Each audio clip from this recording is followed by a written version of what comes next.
कुछ मैथ के लिए कुछ बेसिक नंबर होते हैं जो हम लोग रियल नंबर के नाम से जानते हैं, जिसे वास्तविक संख्या। तो रियल नंबर में बहुत सारे नंबर आते हैं। जैसे आपको कहने का मतलब है कि नेचुरल नंबर क्या है, होल नंबर क्या है, इंटीजर नंबर क्या है, ओड नंबर क्या है, इवन नंबर क्या है। यानी कहने का मतलब है कि जब भी हमने अगर रियल नंबर की चर्चा करते हैं, किसका, रियल नंबर का चर्चा करते हैं, यानी वास्तविक संख्या का चर्चा करते हैं, किसकी संख्या, वास्तविक संख्या की, तो इसमें सबसे पहले हम लोग को जानना है कि प्राकृतिक संख्या क्या है। जबकि हम बच्चे से जानते आए हैं कि गिनती की संख्या को प्राकृतिक संख्या कहते हैं, और जिसमें जीरो शामिल हो जाए वो पूर्ण संख्या कहलाती है ना। और जिसमें जीरो, प्लस, माइनस यानी धनात्मक और ऋणात्मक संख्याओं की मेल जीरो के साथ हो वो पूर्णांक संख्या कहलाती है। ठीक है। इसी तरह होता है आपका सम संख्या, विषम संख्या। तो बाबू सम संख्या किसको कहते हैं, वैसी संख्या जो दो से पूरी पूरी कट जाए तो वो सम संख्या कहलाते हैं, जिसको इवन नंबर कहते हैं। और वैसी संख्या जो दो से पूर्णतः विभाजित ना हो, यानी पूरी पूरी दो से ना कटे, तो ऐसी संख्या को हम विषम संख्या कहते हैं, यानी ओड नंबर कहते हैं। तो हम लोग आज बेसिक चलेंगे बाबू। जो भी बच्चे आज मैथ के क्लास से जो जुड़ेंगे, आज बेसिक नॉलेज हमसे जान लें कि नंबर क्या है। तो सबसे पहला कि नेचुरल नंबर, क्या, नेचुरल नंबर, ये नेचुरल नंबर है बाबू, नेचुरल नंबर। तो नेचुरल नंबर के हिंदी में बोलते हैं प्राकृत संख्या। क्या, प्राकृत संख्या, समझना बाबू, कुछ नहीं है, तुम लोग बच्चे में भी पढ़ाए हुए हैं प्राकृत संख्या। तो प्राकृत संख्या एक से स्टार्ट होता है, इसी को कहते हैं गिनती की संख्या। यानी एग्जाम्पल में कहना है कि वैसी संख्या जो एक से स्टार्ट होता है, कहां से, नेचुरल नंबर कहां से स्टार्ट होता है, 1 2 3 4 5, ऐसे ऐसे कहां तक बढ़ते जाएगा, इनफाइनाइट तक, यानी अनंत तक। कहां तक, अनंत, जिसका कोई अंत नहीं हो सकता, ये अनंत तक, इसी को कहते हैं प्राकृत संख्या। बात को समझना बाबू, प्राकृत संख्या वैसी संख्या है जिसमें एक से शुरुआत होती है गिनती, वह प्राकृत संख्या कहलाती है। और जब एक से स्टार्ट होती है तो उसको प्राकृत संख्या कहते हैं। और इसी में अगर आगे जीरो लग जाए, जीरो से स्टार्ट हो, जीरो से स्टार्ट हो, तो ऐसी संख्या को हम क्या कहते हैं, पूर्ण संख्या, यानी होल नंबर। क्या कहते हैं बाबू, होल नंबर, होल नंबर क्या कहते हैं, होल नंबर, यानी पूर्ण संख्या। तो बताओ छोटू, इसमें जीरो है, नहीं, इसमें जीरो है, लेकिन ये टोटल नंबर इसमें नंबर आएगा। यानी कहता है कि जो प्राकृतिक संख्या है वो प्राकृतिक संख्या पूर्ण संख्या में है, लेकिन पूर्ण संख्या जीरो, जीरो से स्टार्ट होता है, जीरो इसमें शामिल है, नहीं है, तो आएगा एक नंबर में। क्या प्राकृत संख्या को पूर्ण संख्या कह सकते हैं, तो कह सकते हैं, क्योंकि इसमें शामिल है, लेकिन पूर्ण संख्या को प्राकृत संख्या नहीं कह सकते हैं, क्योंकि जीरो इसमें नहीं है। तो एक नंबर में क्वेश्चन आता है, क्लास 9 के बनाइएगा, उसमें पूछता है क्या प्राकृत संख्या को पूर्ण संख्या कह सकते हैं, सत्य और असत्य में पूछेगा। तो प्राकृत संख्या को पूर्ण संख्या कह सकते हैं, यह सत्य है, लेकिन पूर्ण संख्या को प्राकृतिक संख्या नहीं कह सकते हैं, यह असत्य है। और सबसे बड़ी बात जानना है बाबू कि इसमें जीरो नहीं है, इसमें जीरो है, तो जीरो का खोज किसने किया, हमारे भारतीय वैज्ञानिक खगोलविद भी हैं जिनका नाम आर्यभट्ट है ना, जो बिहार के मसौढ़ी या पटना कह सकते हैं, यहाँ के वह रहने वाले थे, जिन्हें जीरो का आविष्कार किया है ना। कहेगा कि जीरो का खोज किसने किया, यानी शून्य का खोज किसने किया, शून्य का खोज किसने किया, तो आर्यभट्ट। कौन किया, आर्यभट्ट है ना, आर्यभट्ट ने किया। कौन किया, आर्यभट्ट ने। एक क्वेश्चन आती है कि जीरो का खोज कौन किया, तो आर्यभट्ट। पाई का भी यही मान रखा 22/7 है ना, कौन, आर्यभट्ट। तो हम लोग बेसिक नॉलेज आज जानेंगे। क्लास तो चलते ही रहेगा यूट्यूब पे, कुछ दिन से रुका हुआ था, लेकिन क्लास आप लोग के हमेशा मिलेगा। ये आप लोग के फायदे की बात होगी कि हर एक चैप्टर बाय चैप्टर पढ़ाया जाएगा। जो आज हम आप लोग को बेसिक नॉलेज इसके बारे में बता देते हैं। तो हमने जाना कि पूर्ण संख्या क्या है, हमने जाना कि प्राकृत संख्या क्या है, प्राकृत संख्या जाने, पूर्ण संख्या, अब जानेंगे सम संख्या, उसके बाद जानेंगे विषम संख्या, ये सब बच्चे से हम लोग पढ़ते आ रहे हैं। उसके बाद जानेंगे पूर्णांक संख्या, उसके बाद जानेंगे परिमेय संख्या, उसके बाद जानेंगे अपरिमेय संख्या, अभी बहुत सारे हैं। और है क्या बाबू, तो भाज्य संख्या, अभाज्य संख्या,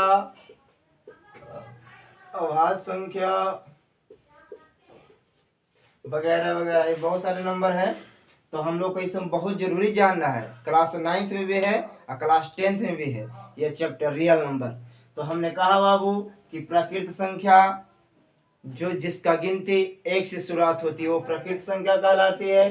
पूर्ण संख्या जहाँ से यानी कि 0 से स्टार्ट होता है, यानी कि पूर्ण संख्या इंग्लिश में क्या बोलते हैं, whole number, whole is the गोल नंबर, है ना, यानी गोल यानी 0 से स्टार्ट होता है। सम संख्या जो 2 से पूरी पूरी कट जाए वैसी संख्या सम संख्या कहलाती है। जैसे 2 हो जाए, 4 हो जाए, 6, 8, 10, तो ये सारी संख्याएं सम संख्या कहलाती है, जिसको हमने कहते इवन नंबर। और बाबू विषम संख्या तो ऐसी संख्या जो 2 से पूरी पूरी नहीं कटे, तो ऐसी संख्या को क्या कहते हैं, विषम संख्या वगैरह वगैरह। 1 हो गया, 3 हो गया, 5 हो गया, 7 हो गया, क्या ये 2 से कटेगा, नहीं कटेगा, तो ऐसी संख्या को विषम संख्या कहते हैं। आइए पूर्णांक संख्या, तो कहता है कि इसमें माइनस, 0, प्लस, है ना, इसी तरह शामिल हो। कहता है वैसी संख्या जिसमें 0, ऋणात्मक, धनात्मक सब सम्मिलित रूप से मेल हो, तो ऐसी संख्या को पूर्णांक संख्या कहते हैं, जिसे इंटीजर नंबर कहते हैं। क्या कहते हैं, इंटीजर नंबर कहते हैं।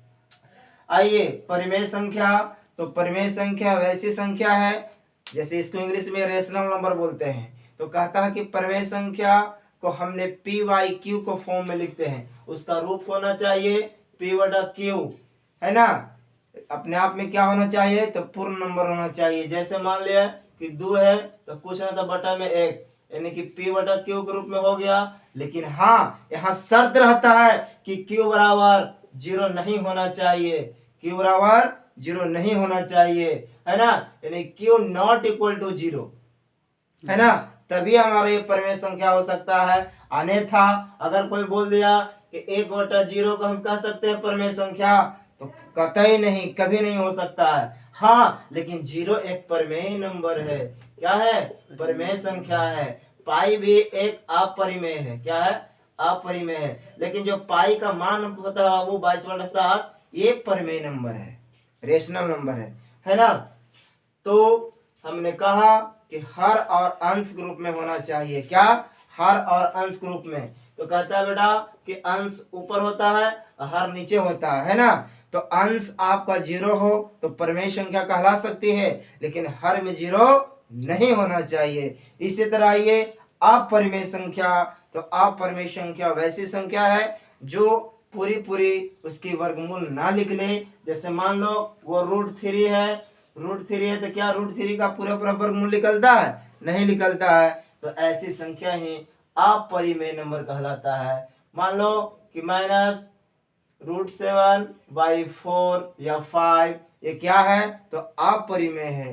तो परिमेय किसको कहते हैं कि रूट में नहीं होना चाहिए। अगर रूट में 4 है और रूट में नीचे 9 है तो वर्गमूल पूरा पूरा निकल जाता है, पूरा पूरा 4 का 2 और 9 का 3, तो ऐसी संख्या ही कहलाती है परिमेय नंबर, है ना।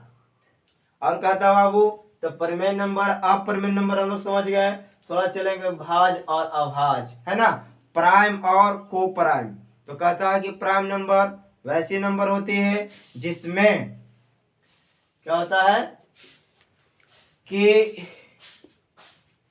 1 और खुद के अलावा किसी और संख्या से कटे उसको भाज्य कहते हैं, है ना। अभाज्य किसको कहते हैं? जो वैसी नंबर जो एक और खुद से कटे, कोई दूसरे से और मैंने तीसरे से न कटे। एक और खुद से कहने का मतलब है बाबू कि मान लो 3 लिखे हम, तो 3 को कौन कौन काटेगा? 1 और 3। तो कहता है एक और खुद, 3 खुद है तो कहता है एक और खुद से कटे उसको अभाज्य संख्या कहते हैं। क्या कहते हैं? अभाज्य संख्या।